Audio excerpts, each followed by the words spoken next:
You cannot grow your business because of you. And in this video, I'm going to explain exactly why your business is plateauing and why you can't grow. And it is super simple of why you can't grow. In fact, I went through this problem for about a year, and then I invested in mentors, I read books, and then figured out how to fix it. And then my business was able to grow. In fact, I was talking to a friend yesterday, and he said he spent $6,000 on an in-person mastermind only to figure out exactly what I'm about to share in this video. It's a super simple concept, but once you understand it, you're going to be able to fix problems faster, you're going to be able to fix problems better, which is going to allow you to make more money and grow your business. So let's dive right into it. Just before I do though, you might be wondering, who am I?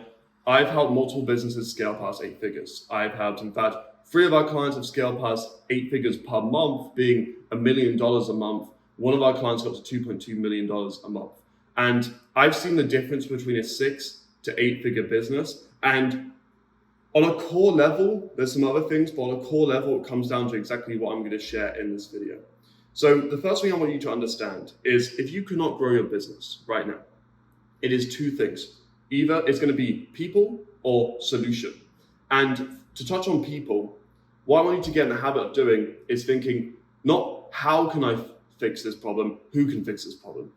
No matter what level you're at in business, that is a great habit to get into, because it allows you to be resourceful and start thinking outside of the box. As an entrepreneur, like you kind of end up limiting yourself to your own thoughts, your own mindset, which is always going to be limited because you have a fundamentally different skill set and way of thinking about things. But if you think, who can fix this, then you start being resourceful and you start thinking outside of, who is the best person who can fix this to help me grow. Okay, the second thing is going to be the actual solution itself, which I'm going to help you assess, like, what solution you need to fix in your business to be able to grow. Now, speaking of that, though, the mindset you must get into, and anytime you have a problem in your business, which, remember, problems are the only thing stopping you from growing. It's like a chain pulling you down, and you've just got to figure out how to break that chain to get to the next level in business. And what the chain is a combination of 4 things, either 1, 2, 3, or 4, okay? So the first thing is, it's going to be the wrong people trying to fix the wrong solution. That's self-explanatory. You have the wrong person who can't fix any problem for you, but they're also trying to fix the wrong problem, which is not usually what businesses face. They usually have at least one of these down, but it is common. Then you have the right person fixing the wrong problem. This is really common. So you have the right person who can fix the problem, but you're attacking the wrong problem, fundamentally, okay? And then you have the wrong person trying to fix the right problem. This is really common too. These bottom 2 are the most common, okay? So you have the wrong person trying to fix the right problem, or trying to fix the right solution, etc. And then lastly, which is where we want to get you to, is you have the right person trying to fix the right solution. If you just have, or trying to fix the right problem, if you just have the right person trying to fix the right problem, you will grow. And that's like literally business on a fundamental level, is that you will grow if you just have the right person fixing the right problem.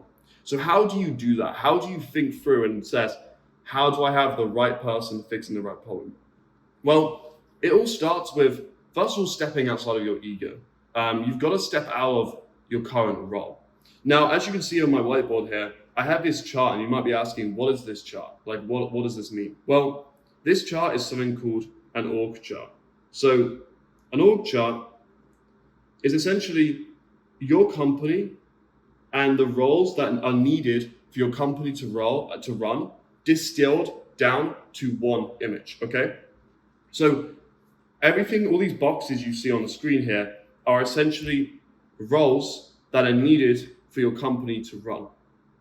Now, the reason why I said you have to step outside your ego is, right now, a lot of you are thinking, like, oh, I do this role, this. You need to step out of you or anyone on your team fitting any of these roles. For now, I just want you to think about the roles, okay? Because what we're trying to do here is we're trying to find what roles are needed for your company to run, and then the person will fit the role. The role doesn't fit the person. That's another big mistake a lot of business owners make, is what they try to do is they have like this family of team, and they can't be brutally honest with themselves and know that actually they have the wrong people, right? And they're in the wrong roles, and the role needs to fit. The person needs to fit the role doesn't need to fit the person, okay? So what is an org chart? Well, let's start with the top of the org chart and we'll work all our way down. So the first thing that you're going to have on an org chart is you're going to have a strategic leader.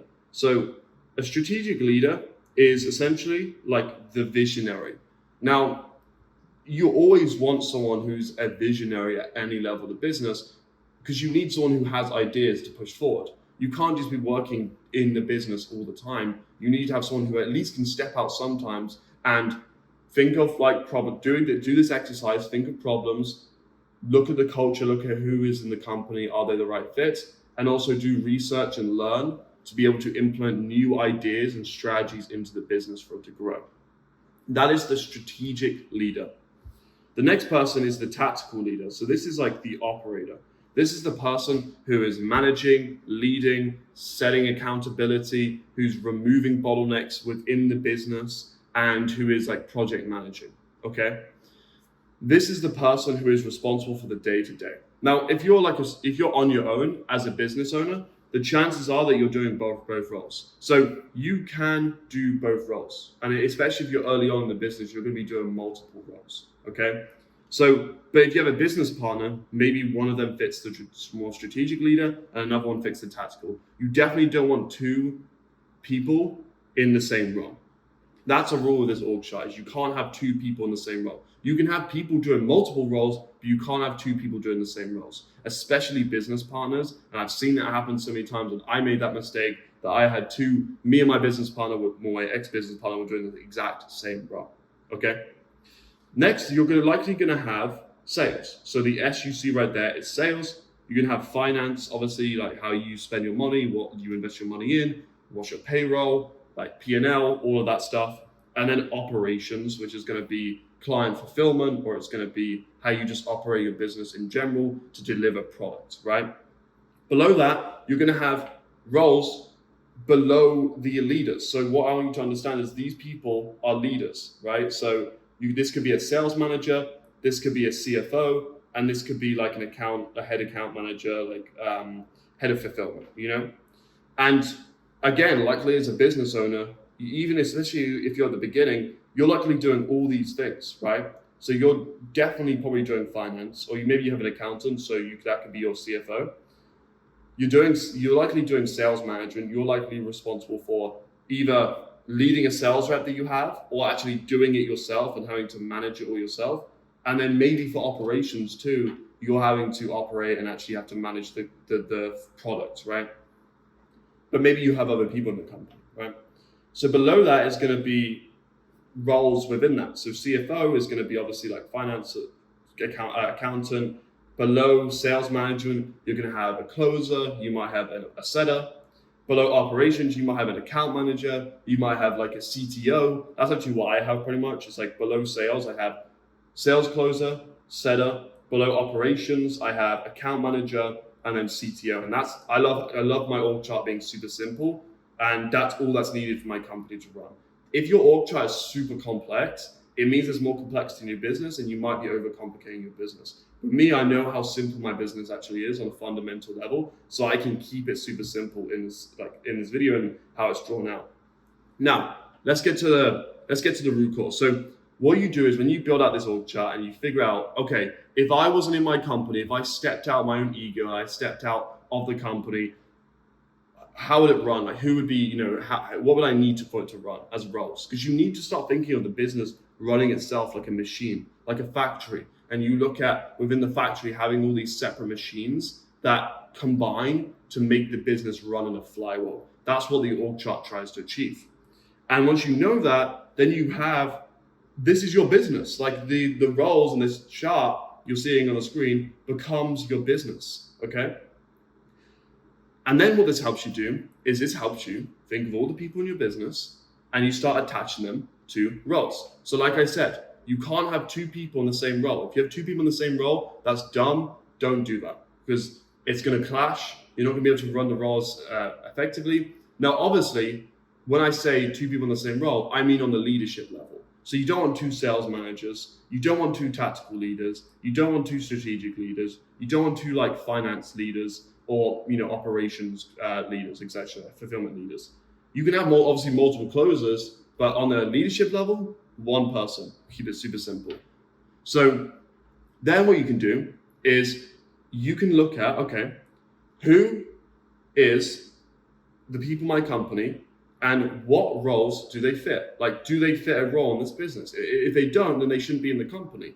But assuming that every single person in your company, whether it's you, your business partners, or maybe employees you have, they fit the org chart, right? They have to fit a role. When you do that, when you sit down and you look at the org chart and you fit the people into the roles, then what you can do is you can make them own a metric. Now, before I get onto that though, I want to really just slam home again, like attacking the right people. So right people, the way you know if they're the right person is what you do is for every single role in the business below here, so around here, you need to create almost like job posts. And the reason why you do that is you're running out of job posts for yourself. For example, say for like a sales closer, and you're writing out a job post and you're assessing what are the key attributes they have, what are the values within my business that they need, what will they be focusing on, what will their day-to-day look like. And what you can do is you write up. Now, while you write out that job post, you have to disconnect maybe your existing closer to the role. You can't be thinking about them while you're writing the role, because otherwise you're going to try and fit the job post to the person. But remember, the person might not be the right fit for the role. So as you write it out, you think, what would be the ideal closer who could come in, smash it, crush it? Okay, perfect. You do that for every single role on your org chart. Below like tactical and strategic. You might even do it for tactical if you hire like a COO. But below tactical, you do it for every single role. And then you're thinking, okay, perfect. So now I've done that. Who are the people in my company? And if I attach this person to this role, are they the right person for this role? Are they the actual person who fits these character traits, performs at the level that I want them to perform? And that will tell you if they're the right person. Because what a lot of business owners do is they get trapped by a bias I actually learned from Charlie Munger called commitment and consistency.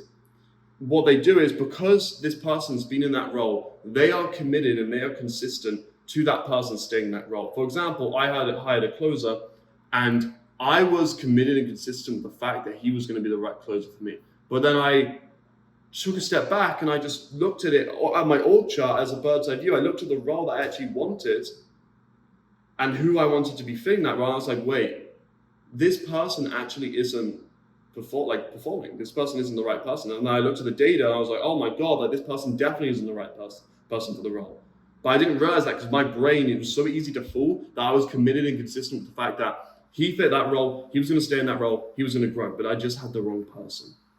Okay, so that's how you fit the wrong person equation. But you might be asking, okay, but I can have the right person, but I could still be fixing the wrong problem, or fixing the wrong problem overall. How do I get the right person in place, which I've just shown you in the old chart, and get them to fit and solve the right solution? Okay, here's how you do it. So for every single role, you have to have a key KPI or key metric in the business that is attached to that role. Okay, so for example, if you're a sales manager, you're going to have close rate, because they're going to be rounding out the close rate from the total sales team. They're going to be rounding out the sharp rate from the closing team, and they're going to be rounding up all the key metrics, right? They could be a close rate, it could be amount of cash you've collected, amount of cash you've collected up front as like a percentage, or sharp rate, cancellation rate. You collect that as an individual, as a collective, and that goes into the sales manager. For the operations guy, like the person who's head of fulfillment, it might be churn rate, it might be refund rate, it might be cancellation rate of like customers. It could be multitude of things. You have to decide the key metrics in your business that are needed to track. And how you want to think about these key metrics when you start attaching them to different roles is you want to think, if I was on an island and I could only have like a piece of paper that was delivered to me every single week, and landed on this island. And it told me these metrics are what I call scorecards, these scorecards of every single KPI in my business and what level it was, how it was performing. I could know immediately what was the constraint in my business, right? So that's how you do it. You need to think about, okay, how do I know? And you want to keep it between, I would say, 5 to 12 maximum, maybe 14. Like keep it 5 to 14. You don't want too many, otherwise it's going to be too overwhelming. But then what I do is, okay, I think, okay, I have this scorecard and I have these, for me, I have 12 metrics. So for me, I have amount of spent on ad spend and how many people showed up to the sales calls, the closing rate on live calls, the closing rate on all the calls we booked, the cancellation rate, the revenue ROAS, like how much is ROAS in revenue, and also like upfront cash collected percentage, all these metrics, right? I have all these like documented down. Every single week, the dedicated leader in the team, which is the triangle you see here, will go and we have like a Google form and it has all these like different metrics, which is like 10 to 12 for us, that they'll input in. And then that sends to a Slack channel where the entire team is in that Slack channel and the entire team sees all the metrics for the business, right? So we have like 10 metrics, they see all of them and it keeps everyone on the team accountable. And I call that a scorecard, right? And we do it on a weekly basis, we do it every Saturday. And what that allows us to do is that allows us to immediately see what is the problem in the business. Because what you need to have is you need to have for every single KPI, say for example, show up rate, say our minimum show up rate is 65%. I don't want any lower than that. Like it has to be at least 65%. So that becomes a theory of constraint. So we have like a document on a Google Sheet and it basically I have all 10 of the metrics written down. And then next to it, I have our minimum target, our minimum viable amount. Okay. So for example, for how much it costs us to book a call, that could be $300 for us. For what our show rate is, that could be 65%. For our churn rate, we don't want any higher than 10%. Okay, that is all documented down and sent to the Slack channel. And then what I can do is I can pull up my theory of constraints data, and I can look at, okay, this metric for the business this week fell below the target. This is holding us back right now. Like for example, recently we had a closing rate problem. If I was as a marketer, it's so easy for me to look past that and just look at, okay, it's like our cost per call problem, everything like that. But I looked at the data and I was like, oh, actually, like we have a serious closing rate problem that's holding back the business. And I did some calculations. I realized the business can literally 3x by fixing that constraint. And then I realized I had the wrong person trying to fix that solution, right? Trying to fix that problem. And that's why I made the change. And if I wasn't using data and I wasn't scoring these pieces of data and sending them into my Slack channel of my team, I would have never looked at that. I would have just gone off what the top of my head says. I mean, like, okay, it's a marketing problem, fix that. And I would have been stuck fixing the worst of all. I would have been fixing the wrong problem with the wrong person as well, right? So since then, I've been able to hire new sales members, and now I know the exact problem in the business. I'm able to fix the right problem with what I know or what I'm confident will be the right people. Only time will tell. But that is how you grow your business. You run it through this simple exercise, and you realize, and you be honest with yourself, and you've got to take your emotions out of this, that you just need to get to a point where you are fixing the right problem and you have the right person fixing it. And that right person might be you. It depends on what roles you fit yourself into. Because remember, in the org chart, you need to fit yourself into certain roles too, as the business owner. Especially if you're at the beginning, you're going to be doing multiple roles. So it might be you, but it might not be. You have to know what your role is and where your strengths are in the business. And then for anyone else, you want to hire the right people who can grow the business. And if you just do this simple exercise, I guarantee you will save months of time making mistakes, fixing the wrong problems, hiring the wrong people. You're going to have so much clarity when you just realize what you need to fix in the business. This is how you do it. You have, number one, you have the org chart. That helps you understand your company at a fundamental level and what is needed on a chart for the company to run. And then you fit the roles, you fit the people to the roles. You don't fit the roles to the people. The people have to fit the role that you are looking for. And if they don't, get rid of them. Hire someone else. Even if it's with your business partner, you should have that discussion. And then once you figure that out, then you know, okay, these are all my roles, and these are the people that fit the roles.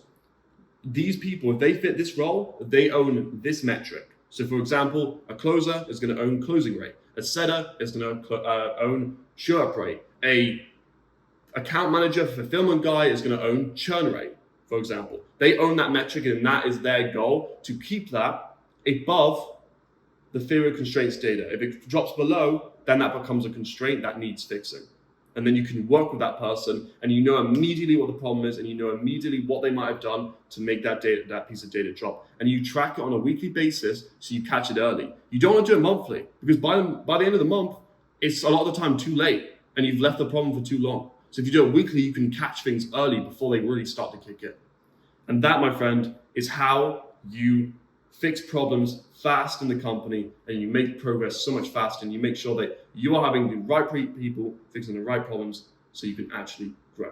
So I'll see you in the next video.